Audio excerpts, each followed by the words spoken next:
Hello, and welcome to Aderaba, Jewish Studies on the Contrary, a podcast about all things Jewish studies. I'm Gilah Kletenik, and I'm here with my co-host, Rafe, Neis. In today's episode, we are going to unpack the notion or the topic of halakha. So let's get into it. Okay, well, I thought of this episode as entertaining the question of what is halakha, and we're going to ask it another way, which is a bit more tendentious, which I know Gilah particularly likes, which is what is or what's all the fuss about Jewish law or law? So what is Jewish law? This is a term that we see bandied about. Maybe not at your average pub round the corner. Although it depends what pubs you're frequenting. It's true. Gilah's pubs constantly, the conversation is, what even is Jewish law?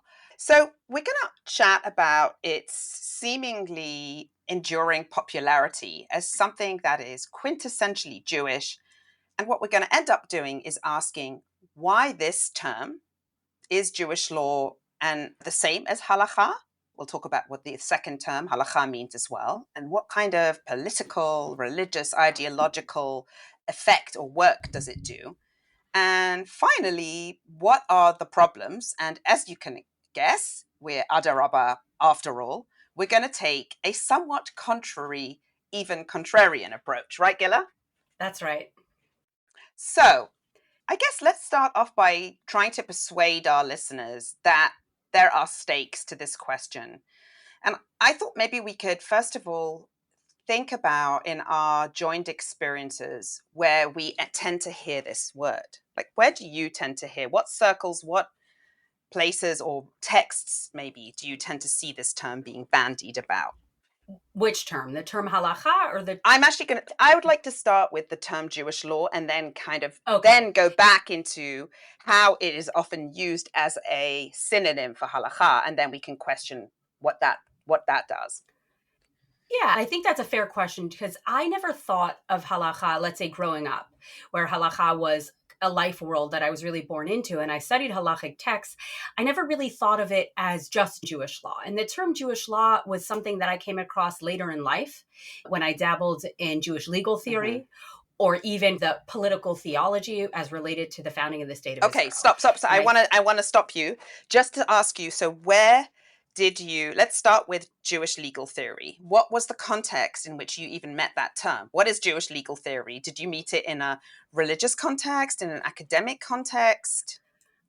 So it's something I came across, I would say, in an academic context, probably initially as an undergrad. Yeah. And it was an interesting term. And I did end up taking seminars in Jewish law. And it's important to mention that because I had also spent many years studying what they called Jewish law, and yet I never thought of it as Jewish law. Great. That's actually so important. Can you say a little bit about the content of these sources that would, because I had a somewhat analogous experience around the term halakha, but we'll talk about that once we get to halakha.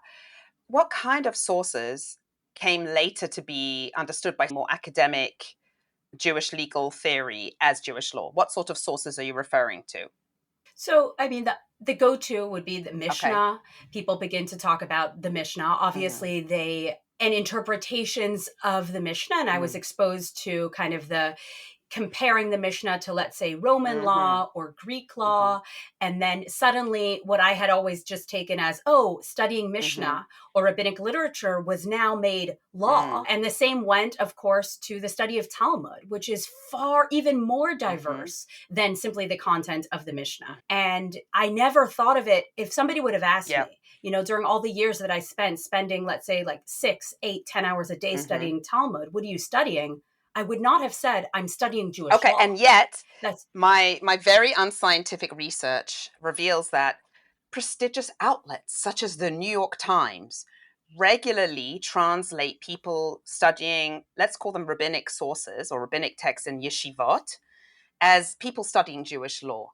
So there is this, I kind of want to go much more into that, but I do want to go back to some of that content at some point and what is that diversity of content that you're talking about and why may it not fit in the category of law? But let's just continue with So your encounter, I think, is really important because it's sort of in an academic context of people who are studying sources like the Mishnah that as a youth you hadn't necessarily conceived of as law.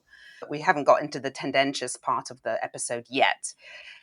And they have an interest in understanding it as Jewish law. And certain things come out that are law-like, especially when, surprise, surprise, you put it next to Roman law and so on. And I'm also noticing that if we can call the New York Times, the Washington Post, and sort of the New Republic, kind of middle brow, I'm being so kind of weirdly inversely elitist here, so-called highbrow, intellectual, whatever you want to call these sorts of. Well, the Washington Post, not anymore now. Right. They refuse to even endorse Harris, and they've gone all fascist. And the New York Times with its regularly scheduled transphobia pieces. But they do have M. Gessen on the op-ed page, so that makes it a little bit better, and they're great. They have both sides of every issue. Do I exist? Should I exist? Anyway, so the point I'm trying to make is that in what I would call, with the maybe far right and the radical left would call mainstream media, and also just actually in the far left and radical right, there is this dubbing of a multitude of sources from antiquity through sometimes the present day as coming under the lens of Jewish law. And I think that that's super interesting. And the other place you mentioned, I think, is also, and we can talk a little bit about why that is actually a political move and why it actually matters to everyone. The other place you mentioned before returning to why that matters is, of course, the state of Israel. Right. And I don't remember if you mentioned the project of Mishpat Ivri. Did you mention that? Why don't we just bring our listeners up to speed? So I actually think it's important for you to explain this because Rafe is actually trained in law. Oh, yeah, you love saying this. So one of the things... Rafe is basically a lawyer. Okay, this is Gilah. I just want to be clear. Kind and gentle listeners, just so you know, Gilah is very gently, I don't want to say goading, but definitely knows my Achilles sort of heel in the sense that it's the last thing I want to be called. And I find it very ironic that somebody who is not only was, as they put it, raised in the world of halakha, but is of all things trained in halachic sources, is a rabbi, then gets to call me the lawyer. But exactly, for our sins. I mention my sins today. But you also project them onto your darling friend, Rafe, your innocent friend who only studied and preached but never practiced the law.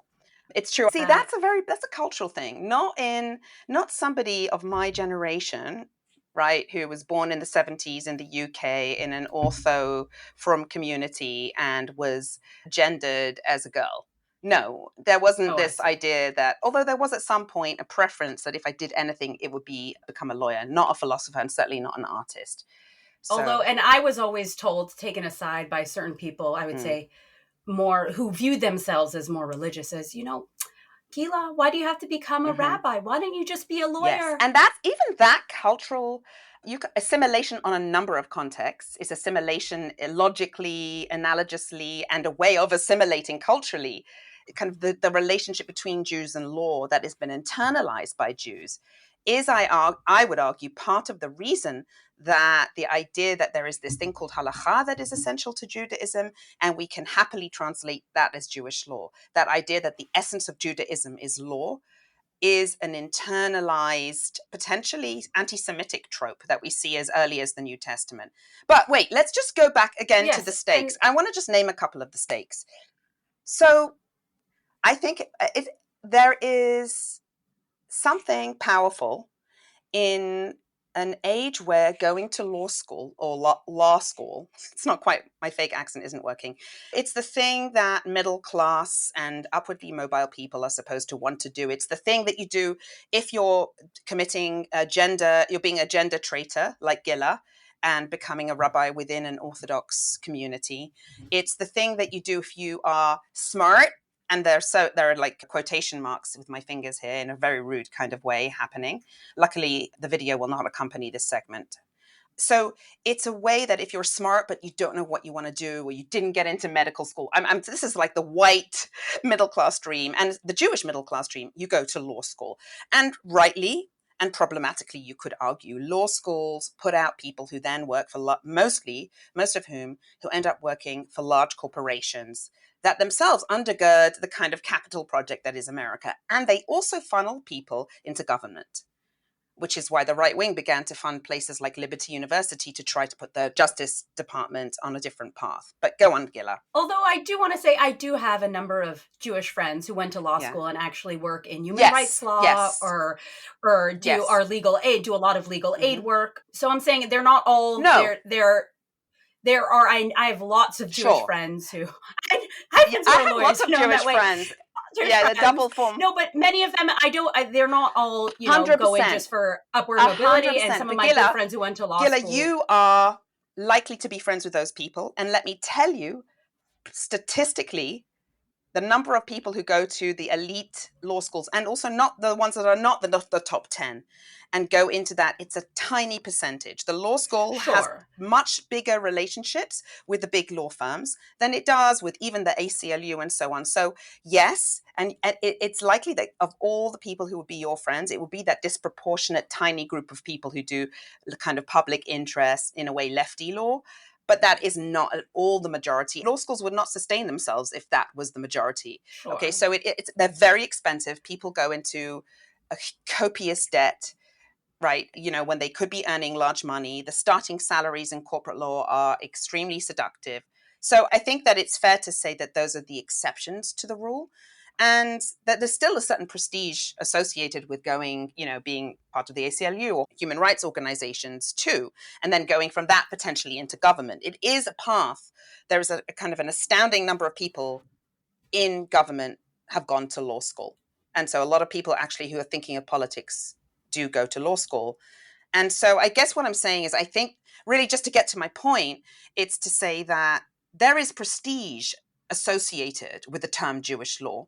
And it's a subject that is taught in some law schools, and there are Jewish law student associations that are often interested in what they call Jewish law. And there are professors, often not necessarily trained in academic Jewish studies, but who are Jewish, and sometimes they've gone to yeshivot, who want there to be, for various reasons, understandable ones, want their subjects or their traditions to be legible. There isn't quite the same visibility for, say, Hindu law, Sharia law, right? And it's not that it doesn't exist in law schools. It's that the politics of that are a little bit more complex, because we live in a time in which Sharia, there's this fear of Sharia law in Europe, in America. Because of Islamophobia. Thank you for naming it. Thank you. Because of Islamophobia. Thank you for naming it, yes. But you don't see the same thing that is directed toward Jewish law. And instead, as we discussed, I think maybe last time, or we've discussed in passing, Judaism becomes under the kind of the banner of the Judeo-Christian. But it's not Judeo-Christian law. It's Judeo-Christian values. Right. And we're going to have an episode about why that term is incredibly problematic, Judeo-Christian. Yeah. So let's just tag here. Yeah. Please don't ever say Judeo-Christian, and you're not saying it because you genuinely believe there is a so-called Judeo-Christian tradition. Yeah, just listen to Gilah, who's asked so nicely. Yeah, so I just want to sort of say that there is something interesting going on. There are certain kinds of stakes with wanting your own tradition, your own religious tradition, to be legible in an academic context. So yeah, I feel like we've covered some of the stakes, and I think they'll also just emerge in our conversation.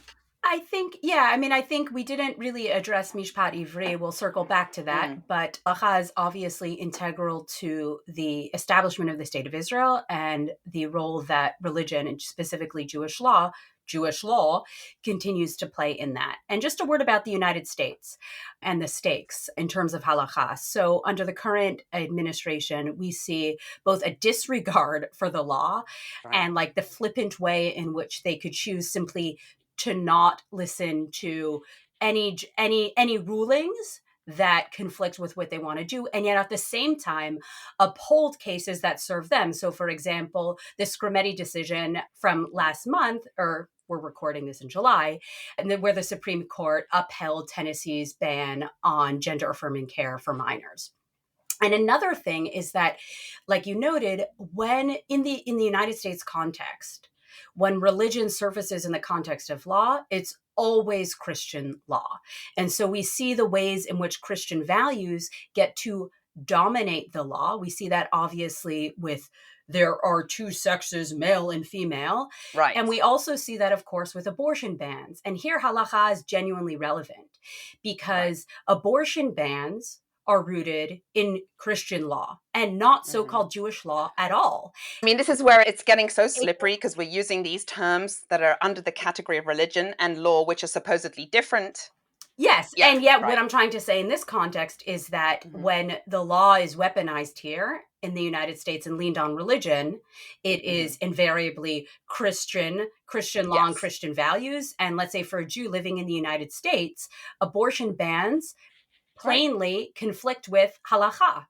And what's interesting is that amicus briefs have been brought by Jews making that argument. And actually, there's something ironic because they're using the law to claim religious freedom. And they use the term Jewish law very often because it gives it a certain cultural capital. So there's something very complex going on in all these moves, but it's totally relevant. It's necessary and relevant. And we've seen that, for example, with it's what minorities do in order to be legible to the sovereign powers. And we've seen that in cases that have come to the Supreme Court, let's say with indigenous peoples using certain substances in their rituals, and they were leaning on religious freedom, straitjacketing themselves into a religion and a certain law in order to receive those rights and be included in the framework of religious freedom and law. This is the difference is strategically and rhetorically, Jews can use the term Jewish law in a way that, say, a Muslim is potentially invoking Islamophobia. Absolutely. So it still carries, because of the Judeo-Christian fetish, Judaism has this special place. Yes, yet it has a special place, and it also reinforces that, rightly so, in times when it's actually trying to advocate for certain rights and privileges. So it's a complex dance. So those are just some of the stakes, I would say. Is there anything else you want to add before we I think that I worry that we're going to spend most of the episode talking about the whys and wherefores. Sure, and I want to kind of talk a little bit. Let's kind of rewind. And I think we've already intimated in the very beginning that Jewish law is used as a synonym for halakha. And so one of the things that I think as a historian, I find that there is this slipperiness, not just about using Jewish law to translate the term halakha, but it's almost as if it's almost impossible or very difficult to dislodge the way law-like thinking, even if you don't use the word law, has left a kind of permanent residue in how we conceptualize halakha. So let's for a minute pretend we can do a bit of disentanglement and talk a little bit about, first, what does halakha mean? What has it meant? And assuming that as historically, that it has meant different things in different times and places, that there isn't an essence, which both you and I agree on being non-essentialist. And let's then also ask, when and how has halakha become law and for whose ends? Right. And I think, first of all, halakha, I would say, can include elements of law, but to render it completely synonymous with the law, I think. But first, let's say what it is. Halakha, I guess, literally would mean path or going or way of being. Okay, and now give it more like what kinds of content. And this is actually where I really want you to, because you have this wonderful knowledge of Jewish sources, over millennia, which not many people do. Oh, dear. And you have a non-essentialist critical approach to them, which, again, the kinds of folks who have that knowledge don't always have that. When you were saying that the Mishnah, for example, let's start with the Mishnah, didn't necessarily ring a bell as law, let's just ask let's even just ask what is the Mishnah? What is halakha in the Mishnah and what is the Mishnah? Okay, sure. They're not the same question, of No. course. So first of all, the Mishnah is a rabbinic text compiled in Roman Palestine in the first quarter of the 3rd century. And the Mishnah includes all sorts of things. It talks hermeneutics, stories, moralizing, disagreements, and it also includes discussions about what would be called halakha. For example, what do we do if somebody loses an object? as much as it might include a story about a drought that happened and what somebody once did in order to address it. It might also include certain, like I said, moralizing adages. So to think of it exclusively in the terms of law is narrowing. You know, if we were to think of halakha as a way to describe a path that has a recommended way of going in this world, it actually bears many affinities with the term Sharia and also Dharma in ancient Hindu sources, right? So it is true that word exists in Tanaitic sources. And the Tanaitic sources talk about different genres of rabbinic creativity. Maybe we shouldn't call them texts, maybe they're oral, maybe they're not. That is, sources that were edited in the late second, early third century in Palestine, that do contain a lot of content that we moderns might call halakha, may also have been thought of as a halakha by the ancient authors. And sometimes the term halakha is used in a very narrow way. Yes. You could say the halakha is according to Rabbi Gilah, and that means in a debate between Rafe and Gilah about how you tie your shoelaces, Gilah says start with the right foot, Rafe says start with the left foot. That's not a Mishnah. No, but it doesn't matter. Let's be ahistorical for a second. We always follow halakha is always like Gilah, is what you're trying to say. Right. But in the world to come, obviously the halakha is like Rafe. So no, the point I'm saying is that halakha is itself a word that can sometimes have the force of something that sounds like the law. But what it really means is like what you do follows, like how you go follows Gilah. And the Mishnah doesn't always tell you what to do. Sometimes the Mishnah speaks in what you might call a normative voice, and it will describe in the future tense. It will say, if X and X, then such and such. And there's an implicit normativity, but it's not attributed to anyone. Sometimes you can have a whole chapter that has no rabbi saying anything. It's just like, this is how you do the thing. But the reason I picked the example about the shoe is that the content, there's the form, a certain kind of normativity, something you should or shouldn't do.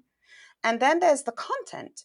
And the content can be, you own a butchery business together, and your partner wants to buy you out. You share an adjacent wall between two properties and you accidentally break the wall. You fall into a pit that somebody dug. Someone's dog bites you.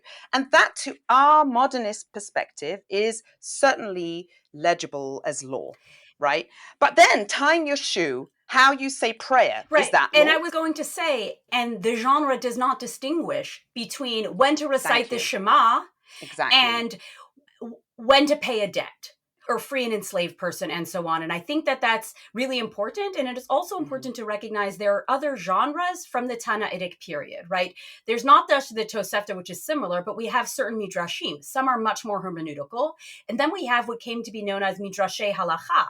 They're interpretive, right? They're interpreting and hermeneutical interpretations of certain biblical texts, right? But again, it's not so easy to class all of these, let alone any of them, under the umbrella of law. They're multifaceted. Right. And the reason the Mishnah has enjoyed, I think, there's two reasons. One, it gives the appearance, although many would argue, that it's a code. It's not. It's very clear it's not a code. But it's not even clear, by the way, that Roman so-called legal codes were codes. So that's it looks a little bit like the collected opinions of Roman jurists. So that's perhaps the seduction. But as you point out, there's multiple genres of writing, and the Mishnah is not a code. Perhaps it's also fetishized because it is the basis of the Talmuds, which are ostensible commentaries on the Mishnah. So it forms the epicenter of a rabbinic curriculum that is later fetishized as the foundations of Judaism. But perhaps if we want to look at something that's more properly Jewish law, we would be better served by looking at the archives of Babylon, right? Like a Jewish woman who left us, I think, 2nd century, lived near the Dead Sea. Yes. Basically, she left us her paperwork. She talks about property transfers, guardianship, divorce, second wives, and certain kinds of interaction with Roman bureaucracy. So perhaps if we want to use a narrower version of what law is, a more careful version, we could say that is documentary evidence. But I think that's so important to stress, that rabbinic literature is multi-genre, even from that 3rd century period. The Mishnah is not law, it has a certain rhetorical effect that is seemingly normative, but it's not systematized. And the content. So this is my favorite example. There's a tractate on idolatry that. Of course, your favorite tractate is idolatry. Let's Come on. state that right here. And not just because it got a lot of attention in your first book on visuality. Oh, please, Gilah, you flatter me. But go on. Tell us why you love Masechet Avodah Zarah. Okay, I'm not going to talk about how much I'm just so into idolatry. But what I will want to say is that it's such a great tractate. I recommend it for everybody. Also a fan, by the way, although I don't necessarily pick favorites among tractates, but go on. I know, because you're just so impartial in your love for the various tractates, whereas I have my favorite. Nida, Gittin, we're going to talk about misogyny in a minute. That's a different episode. So the Tractate of Idolatry is a wonderful example of the rabbis both narrowing and broadening how you may or may not interact with materialized forms of non-Jewish religious. But even that, by the way, is already saying something, that you're calling them non-Jewish, right? I know, I was, but you know that I hesitated. You had me hesitate. And they often say a Nachri or an Akum, right? A foreigner, or literally one who worships the stars and the astrological signs.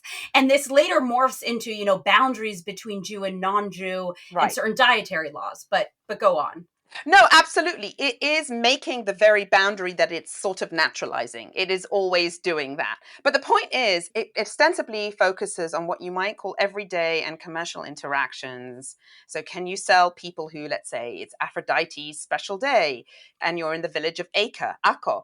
Can you sell and you make flowers, you're a flower seller. Can you sell them flowers for their garlands? The answer is, well, don't do it 3 days before. Yes, the answer is it depends. Right, exactly. So the point is that is, let's just say that's Jewish law. So it turns out that Tertullian, writing roughly the same time in North Africa, has a whole, what you might call, tractate called De Idolatria. Similar sort of stuff, like how do good Christians interact in a very everyday way with the kind of material expressions of heresy or idolatry or whatever you want to call it. But we don't call that Christian law. And so there's something, what do we call that? What would that be called? Just call it, that's actually a really good question. I mean, I think it's just called, I'm trying to like an ancient and early Christian text? Is that what we would call it? Yeah, I think it's just called, Tertullian's writings on idolatry. Okay, because I think that does speak to another element that I don't know we have to address. But sometimes when it comes to law, there's the question of audience and authority, right? And when a so-called body of literature becomes law, often speaks to, well, what kind of authority does it carry? Who is accepting this as the so-called law? And I think that part of that is an element. Yeah, no, I want to talk about that. I don't know if that text has the same kind of reception history that, let's say, the Mishnah came to later have, which might play into certain ways of deeming it law. Okay, I love what you've done, because you've injected temporality into the conversation, right? So in its time, it's unlikely that the Mishnah had authority. And so your point is saying that maybe some of its law-likeness is actually retroactive. And I think that's absolutely true. That there's a way that the reification of the Mishnah, regardless of the content as law, or halakha as law, is a later reflection onto the past. It's quite possible that Tertullian and the rabbis were equally uninfluential during their times. Right. And so that question about what makes something law, does it have to be observed? Does the person who writes anything normative have to have authority, is a much vexed question in the history of jurisprudence.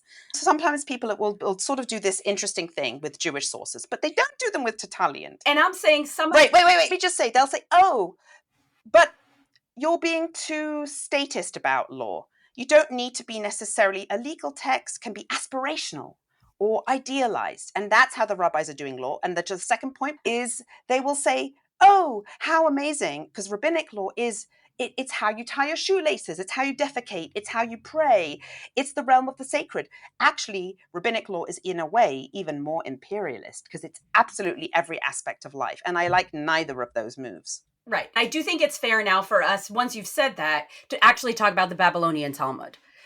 Okay, wait, I feel like I just sort of want to maybe summarize, which is, the summary of so far is that we're questioning, at least with the literature of the 1st to 3rd centuries that forms the basis of the so-called Talmud, which is the Babylonian Talmud, whether it's adequately described by the term law, and I would also argue whether it's even exclusively or well served by the term halakha. But go ahead, Gilah. Great. And I think that's a good way to segue into the Babylonian Talmud. The Babylonian Talmud, there's also the Palestinian Talmud. The Babylonian Talmud comes after. Let's focus on the Babylonian Talmud. Much of what we're saying here could also be applied genre-wise to the Palestinian Talmud.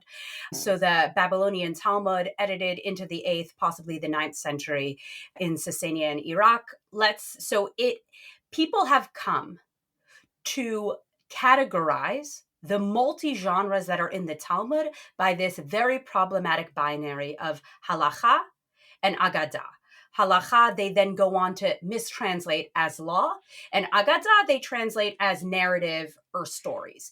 And what they're generally saying is that Aggadah captures the stories, but the hermeneutics, the moralizing, as one part of the Talmud, and then the Halakha would be what they call what becomes called the shakla vitaria, an Aramaic term for the back and forth, and what seems to more aptly fall under the umbrella of so-called law. And that is a very problematic binary. Do you want to say why? Yeah, I mean, I think there's a few answers to that. It's, again, not that the rabbis didn't use the terms halakha and Aggadah, but they used them with a whole bunch of other terms. So there isn't actually a binary. I mean, the rabbis of the Talmud and even the editors, perhaps, although it does solidify into more of a binary in the later strata. That's a different matter. But the content of the Talmud includes things like medical manuals, dream interpretation, what you might call natural history. A lot of biblical interpretation, right? A ton of biblical interpretation, which you might call its own version of linguistics and philology. Geography, mathematics, right? I'm using these terms, of course, by the way, knowing that they're anachronistic. But the literary and substantive contents of the Talmud are so far ranging that to reduce it to law or just halakha versus kind of narrative, and then sort of say there's law versus narrative, which is the move that's often made, is extremely misleading. And I think there too, maybe we didn't emphasize this enough when we spoke about the works of the rabbis of Rome and Palestine. There's a certain amount, I think, Gilah, and I suspect you probably agree with me, of taking on what were originally anti-Semitic insults. Yes, I am always up for finding anti-Semitic. I think some of this is actually, you see this in Paul and the writings of the early let's talk about that, because that's actually incredibly important, and then we can loop back to the Talmud and its reception history and that tension between halakha and Aggadah. And I think it's sometimes like the Jews are like, so essentially this is it. From Paul through the early church fathers, there is this accusation that Jews are embracing the letter of the law and not over the spirit. Exactly. So they're legalistic. This whole idea that the dead letter, the Phariseeism as an insult where Jesus debates, right, with these Jewish figures, the idea of legalistic, which is an anti-Semitic insult at its core, is very complexly, I think, taken up. I think it's taken up as a badge of honor in certain ways. So there were periods where you had actually scholars of Christianity who tried to actually undo the anti-Semitism by saying Jesus also kept the law. And where that stems from, creepy as it sounds, is a translation of the word Torah, which I would translate as teaching or instruction, to, in Greek, nomos, and then from nomos, which can, by the way, mean norm, law, custom. Nomos, the word nomos in Greek is super multivalent. It doesn't mean teaching. There's a whole kind of mountain of scholarship about that we won't go into. So one of the people who took up this nomos Torah thing is Philo. Now, Philo doesn't really know Christianity, right? So you can't. But there you have a Greek tradition where Philo, I Philo think, of is Alexandria. first century BCE. So he's writing almost as if he was defending Judaism from Paul. In a way, he says, yeah, we have these nomoi, we have the nomos, and he refers to Moses as the lawgiver. So he actually likens the Torah to a constitution. He compares the Torah and its contents to a constitution and laws. And Moses is like the lawgiver.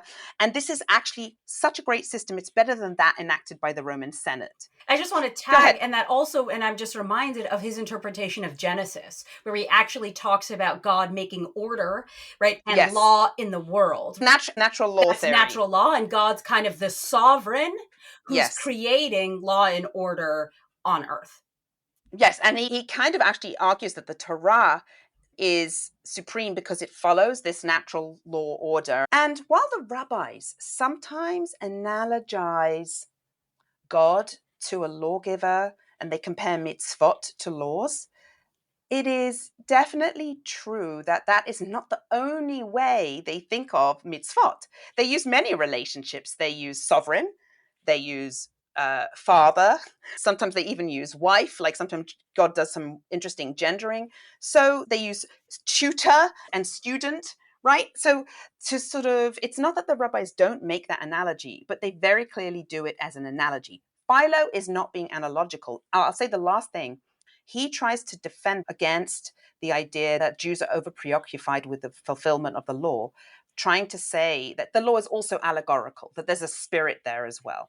Yeah, and I think, and that reminds me, it's also worth saying, I mean, one of the major thematics of this conversation is obviously pushing against the transhistoricization of halakha, that it's always meant the same thing. And so it's worth emphasizing also, if you look at, the notion of God as lawgiver, right? So some people will look at certain passages, specifically in Deuteronomy or certain parts of Exodus, and compare them to ancient Near Eastern law codes. And there is something to that. And yet also much of the Torah could not be classed in that way at all, right? So it's also important to recognize that the Torah, and actually Tanakh more generally, like rabbinic literature that comes well after, is also multi-genre and cannot be straitjacketed into that.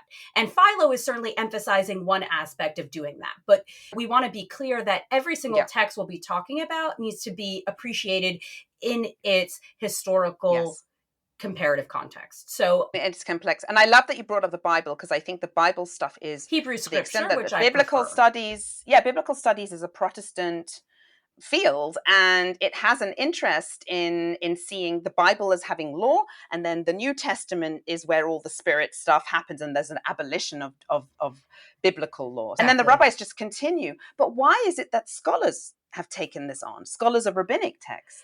Yeah, I think that's an interesting question. And maybe we could talk about kind of the reception of the Babylonian Talmud. So, I mean, our first stop would be the Gaonic period, which really overlaps with the editing of the Babylonian Talmud. But not the scholarly. I thought you were going to talk about the scholarly reception, but we'll go back to that. Are you calling the Gaonim not scholars? Yeah. But quite the opposite. But it is actually worth just noting, and we can tag this. This isn't kind of the work we do, but there are stories in the Babylonian Talmud of rabbis interacting with Sasanian jurists, right? And interactions within the legal system of that empire. So it's just worth noting that whatever it is that's happening is never in isolation. And we do have certain stories about that. But to the Gaonim. So I think in the Gaonic period is the first time we really see this distinction. I think there's a distinction between what they call Aggadah and Shimuah, and this distinction between Halakha and Aggadah. And it's also in the Gaonic period that we see the development of responsa literature. I guess maybe we can talk a little bit about, if we're thinking about the rise of Islam, do you think there might be historical reasons that there is this kind of, we're talking also about the rise of so-called Islamic jurisprudence, which is bound up with state power. It's very likely that legibility, or that desire to make the sort of Jewish equivalents legible, is perhaps also what's obtaining here, Yeah, right? I mean, and I think that is something we're going to see throughout history, and we could talk a little bit more even when we come to the modern period, but the ways in which halakha rendered as law is oftentimes a way of fitting it into a hegemonic and oftentimes imperial context, right? And how to make it, and that comes at a major cost. It's always flattening it to one aspect of it. I don't deny that there are some legal just want to rewind. I want to just rewind to the Bavli, though. I love that way of putting it, that that is a move, but we shouldn't necessarily buy it as essence. I think that's your point. And to go back to the Bavli, it's not that in the Bavli itself, whether there's actual kind of invocations of Persian law, which there is, or Dina de Malchuta, which is very, the state law, which is rarely said, of course, and much later. There are examples of rabbis running afoul of Persian law, or and having to kind of escape, or we seem to have what looks like sometimes we could call rabbinic courts, although that's often, whether a bet din is a court or, they actually even use the term court is debatable. But there are cases in the Bavli where the rabbis will be translating what they're doing into more legible terms, but that doesn't necessarily mean that everything in the Talmud itself comes under that heading. And there's no denying, right? They're interacting. They're subjects, really a minority in an empire, and obviously them going to courts or having conversations about tax codes has a legal component, but it's reductive to render all of it that. So correct. Okay. So you were in the Middle Ages. Oh yeah. So I think the first kind of stop in thinking about the reception of the Babylonian Talmud and the reduction of halakha to law, I think really begins, we could say, one story we could tell takes us to the Rafe, Isaac Alfasi in the 11th century, who writes what is the Sefer HaHalachot. And what he essentially does is he takes the Babylonian Talmud and he removes all of the Aggadah. He removes elements related to the Sanhedrin, the temple service, everything that is no longer practiced. And essentially what that effort is trying to do is it's a distillation. He's just saying these are the practical elements that we could distill from all of these lengthy, diverse, multi-genre material in the Talmud. And here's what's most kind of practically relevant. And we have that move. And then I would say on the other hand, we have who would become known as the Tosophists, who live in northern France and Germany. Again, a different context than the Spanish context, usually a bit later. And they are creating some kind of commentary on the Talmud, and they're not omitting all of the material at all. And Rashi, their predecessor, is also in that camp where he's commenting really on every line of the Talmud. Yet at the same time, if you would look at the volume of commentary, let's say of the Tosophists on the Talmud, they're seldom talking about Aggadah. They're seldom commenting on, let's say, hermeneutical, biblical, interpretive texts. Usually, they do sometimes, but not at great length. But often, sometimes not. Yeah. And then the next stop, I would simply say, is we have somebody who's named as the Rosh, so Rabbeinu Asher ben Ader, and his successors who do what's known as chidushim, innovations, right? And we see that with Ramban, Rashba, Ritva, and Ran. These are Spanish Sephardic authorities, mostly really living in Spain, and they develop chidushim, literally innovations on the Talmud that are oftentimes just on specific tractates. And it's clear that for them, the stakes are not just that what would be called halakha pesuka. It's not just, what has to be done or what is practically needs to happen, but it's almost creating a sea of a Talmud around the Talmud. And I think this kind of makes it very hard to look at this. So I think that what you're sort of saying is that first of all, there's the question of, let's start like from the, this sort of early codification, which you also get, in late antiquity already with, Hama'asim Israel, you start to get already 6th, 7th century, these kind of more terse compilations that seem to be maybe more practical, right? More kind of collections. I wouldn't call them codes exactly. And at some point, I think you're going to talk to us about how codes fail. Yes. Right? Okay. But so you're having this, first of all, you're having contradictory impulses that some of which are focused on something like maybe hoping, imagining, trying to enforce uniformity of some kind in actual behavior. And I'm giving that range of hoping, trying, like it's about practice in some sense. This is what you do. And then you have this, and when that happens, there is often a narrowing of content and genre. Right.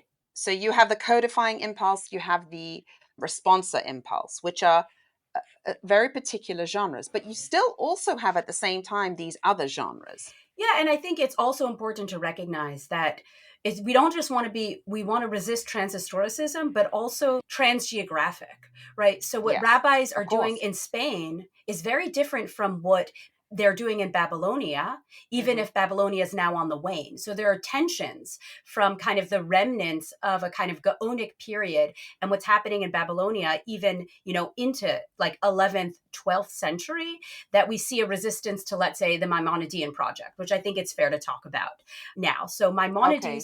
But wait, let's just, I want us to just stop and kind of remind ourselves what the stakes are again. In a way, there is something complex going on, because I think what we're doing now more is hopefully we have you to some degree on board with the idea that perhaps the content of rabbinic literature is too multi-genre, too broad to be successfully subsumed under the category of law. And to some degree, what we're also trying to argue is that even the term halakha, it's not a stable, not only does it not successfully stick to law, but it doesn't describe the rabbinic, sort of the variety of rabbinic projects, contents, and genres over places and times. So at any one time, it often doesn't describe it. And over successive generations, halakha itself can be part of a project. I think it becomes a totalizing term much later, even beyond the Rambam. Let's talk about Maimonides. Yeah, talk about Maimonides. So Maimonides we're talking from 1135 to 1204, 1206. And his major halachic project is the Mishnah Torah. And it literally means second Torah, because he basically, as he says in his preface, very audaciously, he wants to get rid of the Talmud, essentially. And he thinks you need the Torah and his Mishnah Torah, and then you're good to go. Unlike the Rafe, let's say, who only focused on the practical halakha, Maimonides addresses war, like issues related to temple service, issues related to war, issues related to agricultural laws that weren't relevant at the time. He wants to address all of halakha. And some might look at this and call it a code. And yet it's not exactly a code, because he tells us sometimes there's some scriptural interpretive work. Sometimes there are anecdotes. The elements that make it a code is that he very problematically, and he was pilloried for this, removes dissenting opinions and does not cite his sources. He just tells us what he thinks the halakha is.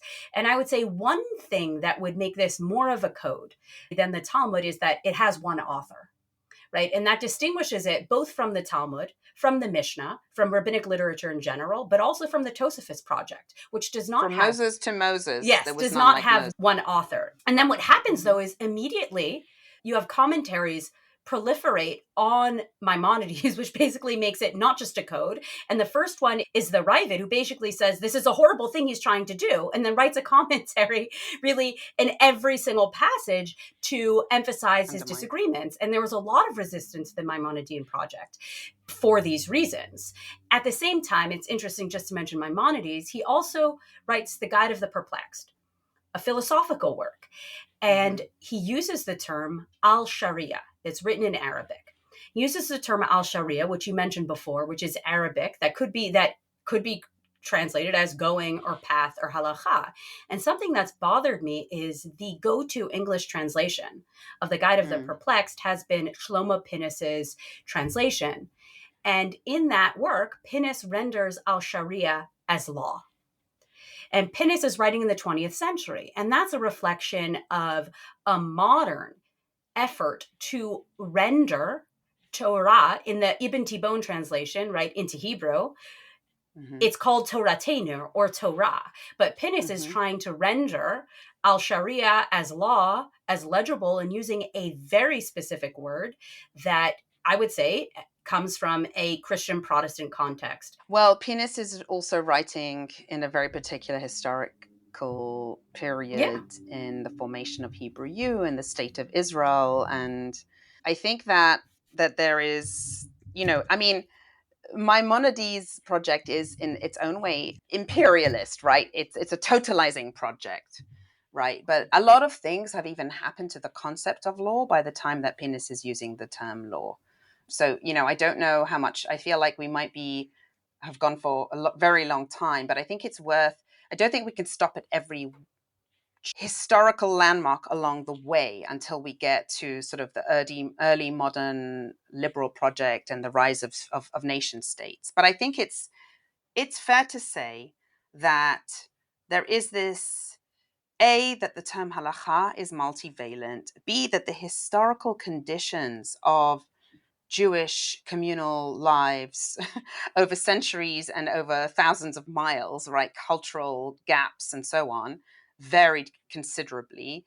And, for example, whether or not the people writing responsa actually were able to enforce their answers, right? The authority of rabbinic, right, councils and such, that's just it's too much to discuss here. But I do think it's fair to say that, and Gilah, you can talk a bit about this, maybe we can talk about it briefly, that something happens. One is that actually the field of comparative religion until, I think the 17th century called other religions laws, lex. So there is this kind of way we can talk about the invention of the category of religion as replacing the category of law.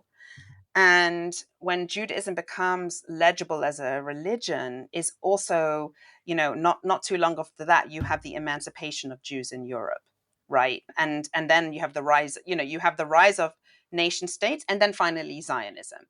Gilah, do you want to tell us a little bit about what's happening, for example, in the German Jewish philosophical tradition along these lines? I think that's a good question. And I think we're running out of time. So I'm just going to say that we see beginning, let's say, with Moses Mendelssohn, who's trying to advocate for Jewish emancipation, refers to what we would call halakha as legislation. And I would say this is the first stop in the ways of rendering Jewish ways of being, Jewish practice, legible within a particular, in this case, German Protestant context. And we see the Wissenschaft, the scholars also do that. I just want to note that there are people resisting that. We don't have time to address it, but we see resistances to reducing ways of being Jewish to be, I would say, legible to a liberal context that has a subject with rights and duties and privileges, and a public sphere and a private sphere, a personal sphere and a communal sphere. I would say we have resistances to that. When we move to the East, we see that with the rise of Hasidism. We see that with the rise of the Musar movement. And we also see it with the rise of the Yeshiva movement and what came to be known as Volozhin, so-called Lumdus. But these are all resistances, scholars have argued, to the straitjacketing of Jewishness or being Jewish and halakha to law, to a canonized law, and to a law that tells you exactly what to do and is always only ever practical. Right. Now, that's really important. And if we have time, we can discuss it in a different episode. And I'll just end by saying that by the time we get to the 18th, 19th century, we actually have a lot of the ways that Jewish traditions are being spoken about as law is by people who don't identify as Jewish. That is, European scholars and eventually American scholars.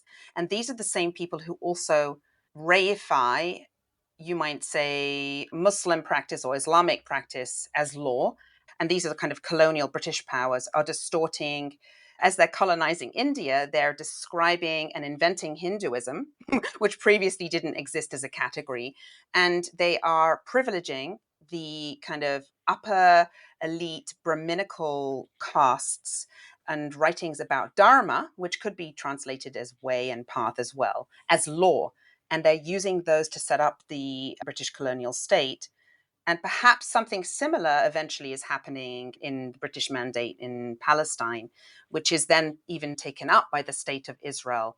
and rabbinical authorities are given a certain amount of space, and Mishpat Ivri occupies certain degree of space in Israeli law, which was then sharply drawn in the decades in which Barak was the Supreme Court Justice and has been again undermined by the Netanyahu government. So that's a lot of things in the last couple of minutes about the potency of how you read halakha and whether or not there are costs in translating it in law. And I would say maybe we'll pick up on this in a future episode and kind of move from the 13th, 14th century forward, because there is a lot of material. I would love us to do an episode maybe about anarchism and Jewishness as a kind of the other side to what it might mean to conceive of religious practices beyond statist regimes. Emma Goldman for the win. So we thank you very kindly if you stayed with us, and especially if you didn't stay with us, we thank you for ignoring us. That's it for this time. Till next. Bye-bye. And it's bye from me. Thanks for listening to Aderaba. Music was written and recorded by Dali Muru and the Polyphonic Swarm. If you enjoyed this episode, please make sure to rate the show and leave a comment. It really helps others find us. And be sure to check out our YouTube channel, where you can watch clips from episode recordings. And if something in today's episode got you thinking, sparked a new question, or made you want to keep the conversation going, share it with a friend. That's how ideas spread. You can also follow us on your favourite podcast platform so you never miss an episode. Until next time, thanks for being part of the conversation.